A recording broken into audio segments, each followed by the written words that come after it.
In the aftermath of the Holocaust, the Jewish people faced a severe historical question.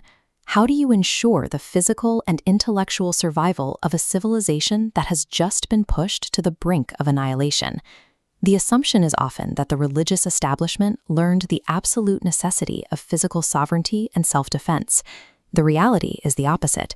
The leadership doubled down on the exact ideology that guaranteed their defenselessness. Today, the Haredi, or ultra-Orthodox, demographic operates an institutional model built on deliberate separation. Hundreds of thousands of men in this community refuse participation in the military, boycott the modern workforce, and reject secular education.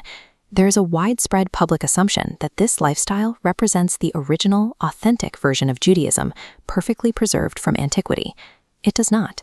Classical historical Judaism was a strictly rational, action-oriented legal framework.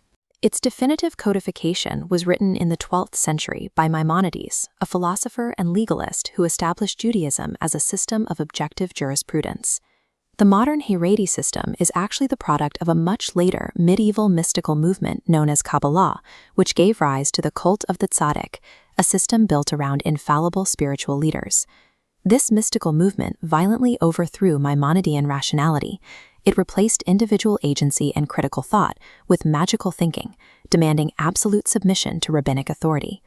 The ultra-Orthodox system is not preserving historical Judaism. It is actively practicing a mutated religion that enforces absolute submission over objective law. To understand how this civilization was hijacked, we must examine its structural nodes. The first is physical defense. Today, the religious establishment demands mass military exemptions for its scholars. This diagram outlines a doctrinal ledger comparing classical law to mystical practice. Maimonides explicitly defines a defensive war, fought to protect the Jewish community from an enemy, as a milchemet mitzvah, or an obligatory war. In an obligatory war, the legal code is absolute. As we trace the logic tree down on the classical side, it explicitly highlights scholars, grooms, and brides. Every single path leads to mandatory participation. Nobody is exempt. Yet the modern rabbinic establishment severs this logic tree entirely, instructing their communities to avoid the military draft at all costs. The classical texts do not treat draft evasion as a minor infraction. Maimonides details a severe theological penalty for anyone who separates themselves from the community to avoid sharing in its physical dangers. According to his rulings, such individuals are completely cut off from eternal life and have zero portion in the world to come. Absolving oneself from the military to study religious texts does not make a person more religious. Under classical law, it makes them a severe transgressor. The second structural node is the economy. The current religious model relies on men refusing to work, demanding public subsidies to fund full-time religious study instead. Maimonides issued a direct legal ruling on this exact practice. He wrote that any person who decides to study Torah and rely on charity to survive is actively desecrating the name of God. The condemnation goes further. He states that living off public funds extinguishes the light of Judaism and severs the individual from the world to come. The historical record supports this strict separation of study and income. The greatest classical sages were blue-collar workers and active professionals, not subsidized scholars. Hillel the Elder was a lumberjack. Maimonides himself worked daily as a physician to the Sultan. The concept of turning religious study into a paid profession is a modern invention engineered by the Kabbalistic elite.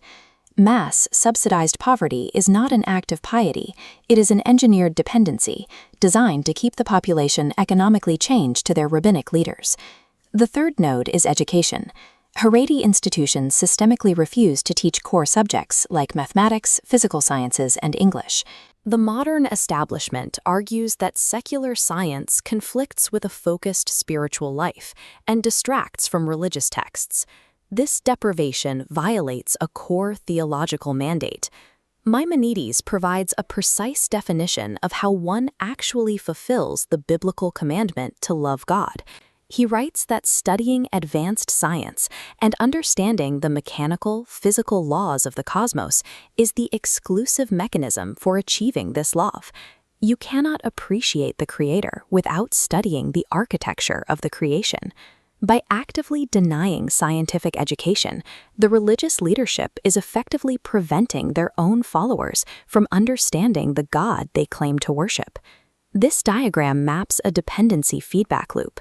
Historically, tyrants deliberately limit education to prevent their citizens from thinking rationally and questioning authority. Removing the school building forces economic reliance, which in turn guarantees absolute, forced submission to a single leader. The ban on secular education has nothing to do with protecting faith. It is a calculated mechanism to enforce a monopoly of ignorance and maintain strict social control. The final node is statecraft.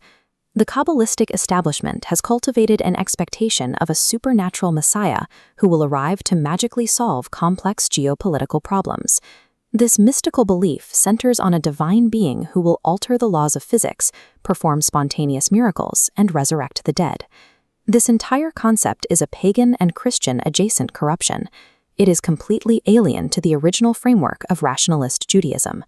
Maimonides provides the actual legal definition of the Messianic era. He explicitly rules that this period features zero changes to the natural world or the laws of physics. The classical Messiah is strictly a mortal political king. His success is judged entirely by tangible physical victories, not spiritual parlor tricks. This king's actual job requirements are highly specific. He must fight physical wars, secure national borders, and restore objective jurisprudence over an actual physical geography. Waiting for a magical intervention serves a highly practical purpose for the religious elite. It provides a theological excuse to absolve their community from the hard, dangerous work of building and defending a physical civilization. The Kabbalistic establishment has successfully engineered a complete architecture of dependency. No military defense, no economic independence, and no scientific literacy. This absolute defenselessness was institutionalized in the decades following the Holocaust, specifically to maintain authoritarian control over an uneducated underclass. The early secular Zionist founders formally rebelled against this exact system. They abandoned the passive religion of the exile for physical action and self-determination.